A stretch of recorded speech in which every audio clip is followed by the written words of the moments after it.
Third Temple, update, 10 latest things that prove it.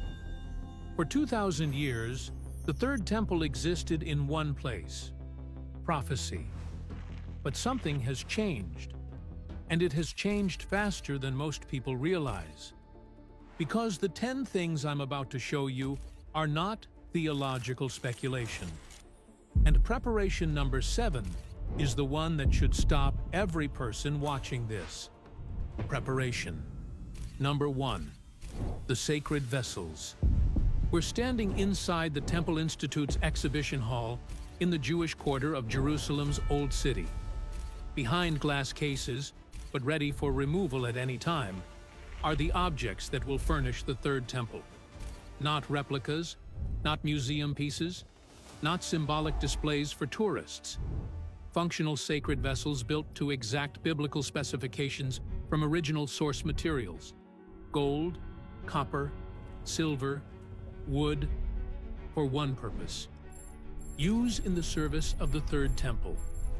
The golden menorah, the 7-branched candelabra described in Exodus 25, made of pure gold, weighing approximately 100 pounds, valued at several $1 million. It sits in a case overlooking the Western Wall Plaza, positioned so that it faces the Temple Mount, the place it was built to stand. The golden incense altar, wood overlaid with pure gold, built to the exact dimensions prescribed in Exodus 30, with 4 golden horns protruding from its corners and a golden wreath representing the crown of the priesthood. The table of the showbread, gold overlaid, designed to hold the 12 loaves that Leviticus 24 describes being placed before the Lord each Sabbath. But those are just the 3 central vessels. The Institute has created over 60 sacred items in total: silver trumpets for public prayer, lyres and harps for the Levitical choir, copper vessels for removing ashes from the altar, jugs for sanctified oil, forks for placing offerings on the altar fire. Every utensil, every instrument, every tool required for daily temple service, researched, designed, and crafted by teams of gold and silversmiths, weavers, gemologists, musicologists, and carpenters over the course of 36 years. And here's the detail that separates these vessels from every previous attempt in 2,000 years. Because the Temple Institute has stated publicly, these are authentic, accurate vessels, not merely replicas or models. All of these items are fit and ready for use in the service of the Holy Temple. Fit and ready for use, not for display, for use. The vessels are not waiting to be built. They are waiting to be placed. But the vessels are just the furniture. What about the people who would use them? That brings us to preparation number 2. And preparation number 2 involves something that has not been seen on the earth for over 2 millennia. Preparation number 2, the priestly garments. We're looking at garments that took years to research and months to weave. Because the priestly garments for the Third Temple are not costumes. They are precision instruments of worship, described in Exodus 28 with a specificity that leaves no room for improvisation. Every thread, every color, every stone, every measurement prescribed by God to Moses on Mount Sinai. The high priest's ephod, the outer garment, woven from 5 materials: gold thread, blue wool dyed with teklet, purple wool dyed with argaman, crimson wool dyed with tola atshani, and white twisted linen. Over 600 meters of pure gold thread has been prepared for the high priest's breastplate alone. Each string in the garment is composed of 28 individual threads: 6 of teklet, 6 of argaman, 6 of crimson, 6 of white linen, and 4 of pure gold. But here's the detail that should astonish every person watching this. Because the teklet dye, The sky blue color that God commanded for the priestly garments was lost to history for over 1,500 years. The specific species of sea snail that produces it, the Murex trunculus, was identified, debated, tested, and finally verified by researchers off the coast of Israel.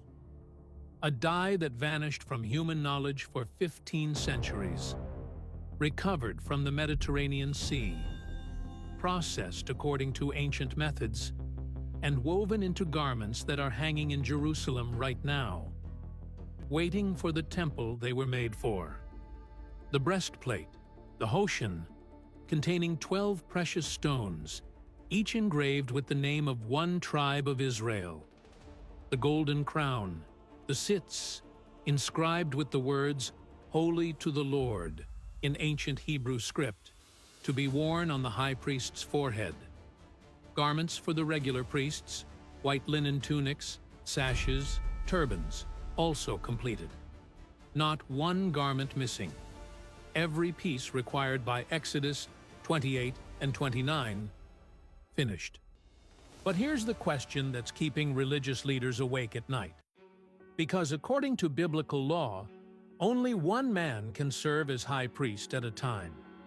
And the selection process for that man requires something that preparation number 4 will address. But first, the garments are just clothing. What about the physical foundation of the temple itself? What about the actual stones that would be used in construction? That brings us to preparation number 3. And what you're about to see is going to change everything. Preparation number 3. Altar stones collected. We're standing at the Dead Sea, the lowest point on Earth. The landscape is barren, salt flats stretching to the horizon, the water so mineral-dense that nothing lives in it. But what happened here is going to shock you. In 2010, Temple Institute representatives came to this exact location to collect something that has been waiting here for thousands of years. These are the stones that will form the altar of the third temple. But these are not just any stones. They are stones that have never been touched by a metal tool, formed by natural geological processes, shaped by wind, water, and time, and collected by hand. Because the Bible is specific about what kind of stones can be used for the altar. Deuteronomy 27:5. And there shalt thou build an altar unto the Lord thy God, an altar of stones. Thou shalt not lift up any iron tool upon them. No iron tool, no chisel, no hammer, no saw. Every stone must be natural, untouched by human metalwork. And the stones collected from the Dead Sea region comply with this requirement exactly. They were formed by nature, collected by hand, and transported to Jerusalem, where a scaled-down, transportable stone altar has been constructed, ready for assembly and placement on the Temple Mount. Imagine the moment when these stones were collected. Workers standing where Moses himself might have stood, selecting stones according to laws given 3,500 years ago, for a temple that everyone said would never be built. The impossibility is happening. The stones are real. The altar is assembled, and the laws that govern its construction are 35 centuries old. But stones are just the beginning. What about the people who would serve at the altar? What about the priests who would offer the sacrifices? That brings us to preparation number 4. And this one involves something that modern science has made possible for the first time in history. Preparation number 4. 300+ priests, identified and training. We're watching a group of men in white linen garments, the priestly uniform described in Exodus, standing beside a stone altar in Jerusalem. They are not actors. They are not historical reenactors. They are verified descendants of Aaron, the brother of Moses, the bloodline that God designated for priestly service over 3,000 years ago. How do you verify a bloodline that stretches back 3 millennia? DNA testing. Genealogical research tracing the Y chromosome markers that are passed from father to son through the priestly lineage. Common Jewish surnames, Cohen, Katz, Kahan, serve as initial indicators, but the verification goes deeper than names. Genetic markers specific to the Kohanim have been identified by researchers at institutions including the Technion in Haifa. Markers that confirm with high probability that a man is descended from the priestly line. Over 300 men with verified lineage are now undergoing rigorous training programs operated by the Temple Institute and affiliated organizations. The training covers every dimension of temple service: animal sacrifice procedures, how to select, inspect, slaughter, and prepare the offering according to Levitical law, ritual purification protocols, the precise sequence of washings and preparations required before a priest can serve at the altar, incense preparation, the 11-ingredient formula that was historically guarded by a single family, the Avtinas, and that the Temple Institute has researched and recreated, and altar service, the specific movements, positions, and prayers that accompany every offering. But here's what happened that took the training from theoretical to operational. Because during a recent Passover, the priests in training performed an authentic reenactment of the Korban Pesach, the Passover offering, using sacred vessels, wearing priestly garments, following the exact sequence described in the Torah. The first time the Passover offering has been rehearsed by verified priests using consecrated vessels in over 2,000 years. But priests are just personnel. They need more than training. They need purification. And purification requires something that has not existed on the earth for over 2 millennia. Something so rare, so specific, so impossible to produce, that its absence has been the single greatest obstacle to the resumption of temple service since 70 AD. That brings us to preparation number 5. And this is where it starts to get extraordinary. Scene 5, preparation number 5. The red heifers. Preparation number 5. The red heifers. Now here's what should make every person watching this understand why this preparation is different from all the others. Because every preparation I've shown you so far can be accomplished through human effort. You can hire goldsmiths to build vessels. You can commission weavers to create garments. You can collect stones and train priests. Human skill can produce all of those. But no amount of human skill can produce a red heifer. It must be born, naturally, without human intervention. A cow that is entirely red, every single hair. No white hairs, no black hairs, no blemishes, no defects. A yoke must never have been placed upon it, and it must be at least 3 years old. The requirements are described in Numbers 19, and they are so specific that in the entire history of the First and Second Temples, spanning over 1,000 years, Jewish tradition records that only 9 red heifers were ever found and sacrificed. 9 in 1,000 years, and none, 0, since the destruction of the Second Temple in 70 AD. The ashes of the red heifer mixed with water create the waters of purification, the only substance that can ritually purify a priest for temple service. Without these ashes, no priest can serve. Without priestly service, no sacrifice can be offered.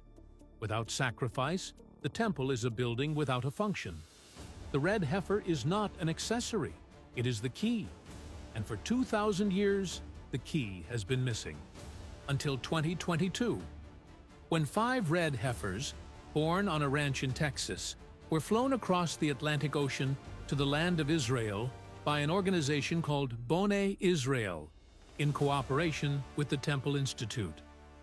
5 heifers raised under rabbinical supervision in Shiloh, the same hills where the tabernacle stood for 369 years before Solomon built the first temple. 5 animals inspected regularly for the growth of non-red hairs that would disqualify them, watched by the world, scrutinized by rabbis, guarded against harm. By 2025, the heifers had reached the required minimum age of 3 years. And here's where the story gets complicated. Because the Temple Institute announced that some of the heifers were disqualified. Non-red hairs, a damaged tail on one, defects that rendered them invalid for the final kosher ceremony. But Byron Stinson, the founder of Bonei Israel, the man who raised the heifers in Texas and coordinated their transfer to Israel, reported that at least 1 heifer remained qualified, and the disqualified heifers were not destroyed. They were entered into a breeding program. These 5 are going to be put into the breeding program, Stinson stated. There were at least a dozen more in the wings. The key has not been found yet, but the locksmith is working. The breeding program is producing candidates, and the search that has been empty for 2,000 years now has active, funded, supervised operations producing red heifer candidates on Israeli soil. But the red heifers are just the purification agent. What about the anointing oil that consecrates the priests and the vessels for service? That brings us to preparation number 6. Preparation number 6. The sacred anointing oil, Exodus 30:22-25, describes the formula: a specific blend of myrrh, cinnamon, calamus, cassia, and olive oil, prepared in exact proportions prescribed by God to Moses. This oil was used to anoint the tabernacle, the Ark of the Covenant, the altar, and the priests. It set them apart as holy, consecrated for divine service. Without the anointing oil, the vessels are furniture. With it, they are sacred instruments. The formula was lost after the destruction of the Second Temple. The rare spices were scattered. The knowledge of proportions and preparation methods fragmented. For 2,000 years, the oil did not exist. The Temple Institute has recreated it. The rare spices have been sourced, some from distant regions of Asia and Africa. The proportions have been researched through centuries of rabbinical scholarship. The oil has been prepared according to the biblical formula. It is ready, stored in Jerusalem, waiting to anoint the vessels, the altar, and the high priest when the temple is built.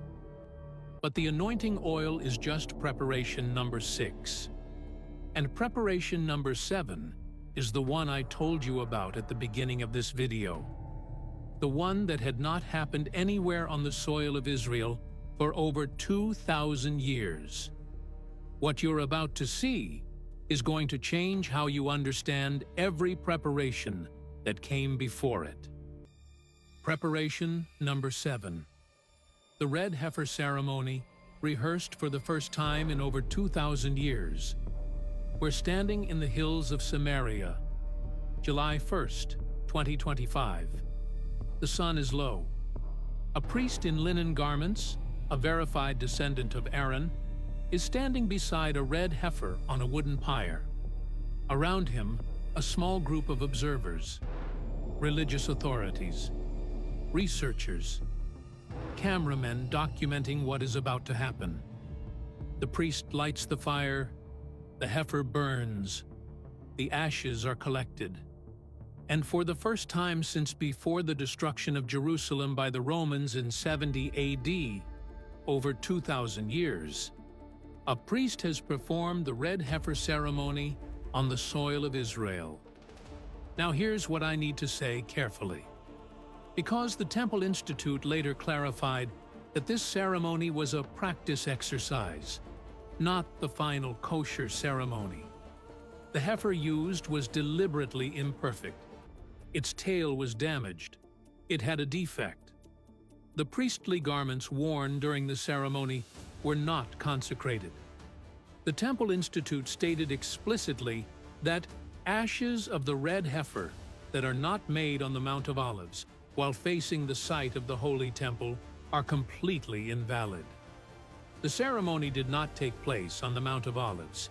It took place in Samaria. But here's what the rehearsal accomplished. Because the Temple Institute's own statement reveals the significance. The exercise improved our understanding of the process, as well as the Kohan's skill, and also revealed various weak points that we must deal with, such as the proper way to lead the heifer to its destination. The exercise produced ashes.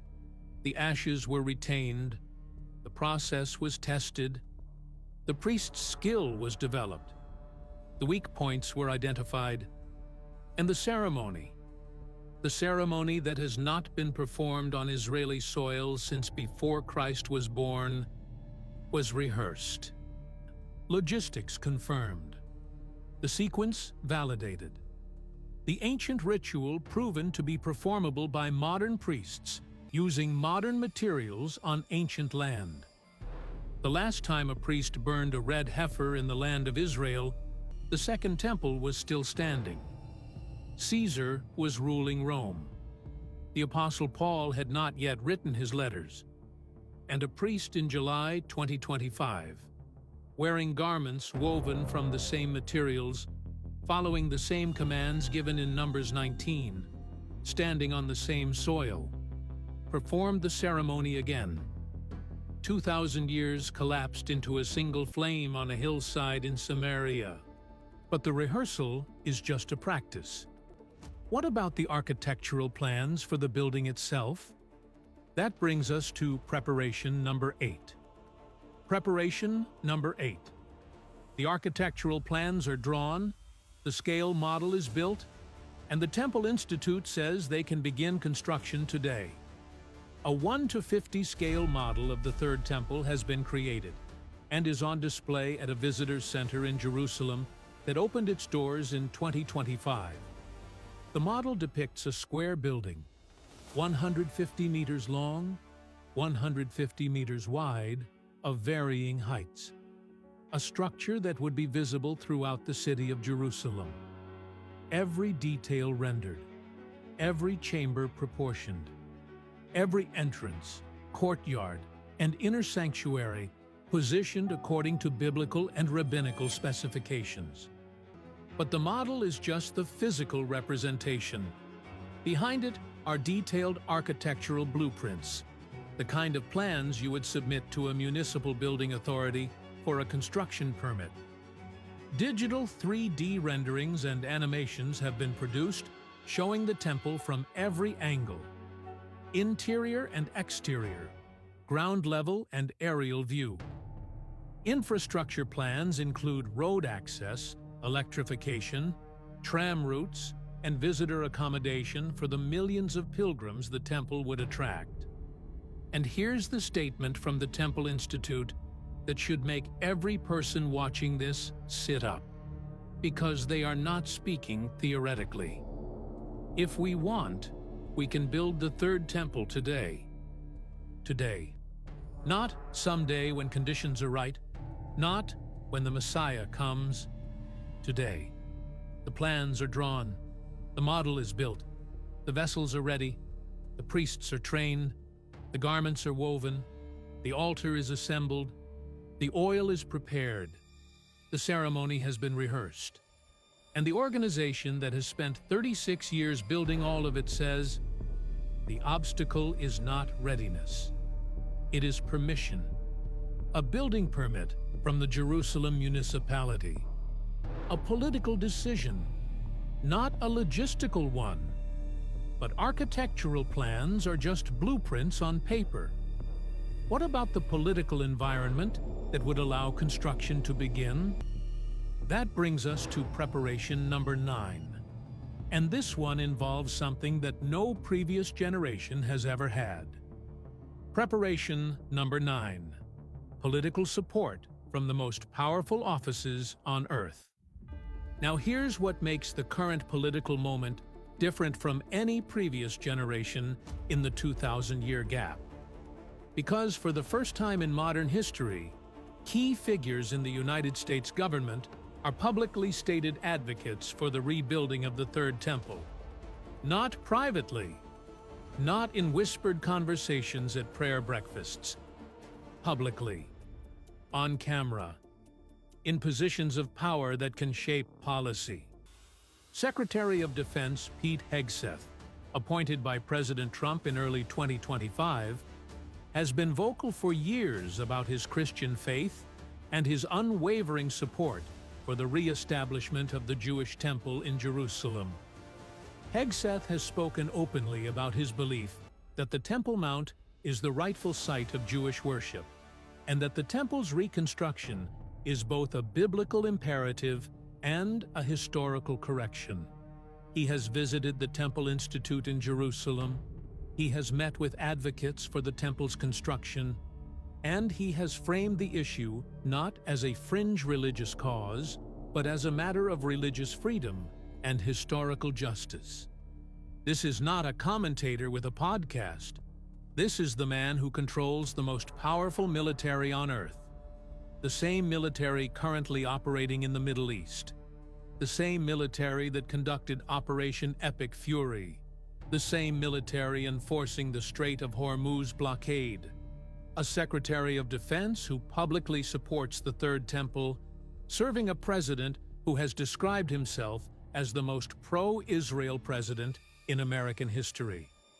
The combination of military power and theological conviction at this level of government has no precedent in the 2,000-year gap.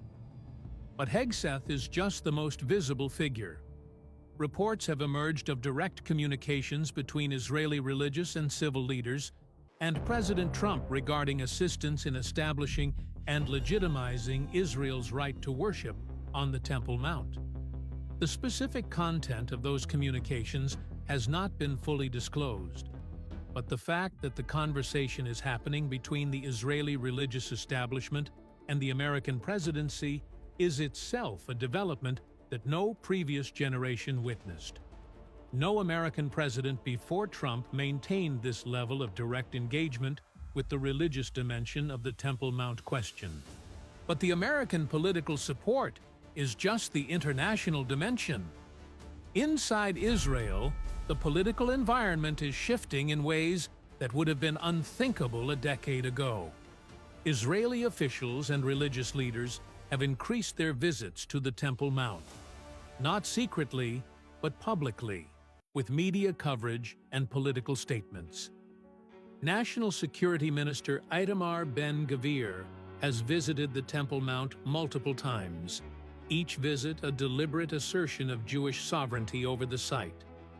Members of religious parties in the Knesset, parties that sit in the governing coalition, have publicly called for Jewish prayer rights on the Temple Mount. Not just access, prayer. The right to worship at the holiest site in Judaism, on the ground where Solomon's Temple and Herod's Temple once stood. But here's the development that most people have never heard of, because it happened quietly, without international headlines, and its significance is enormous. In 2004, a group of rabbinical scholars reconvened the Sanhedrin, the Jewish Supreme Court that had been disbanded in approximately 425 AD.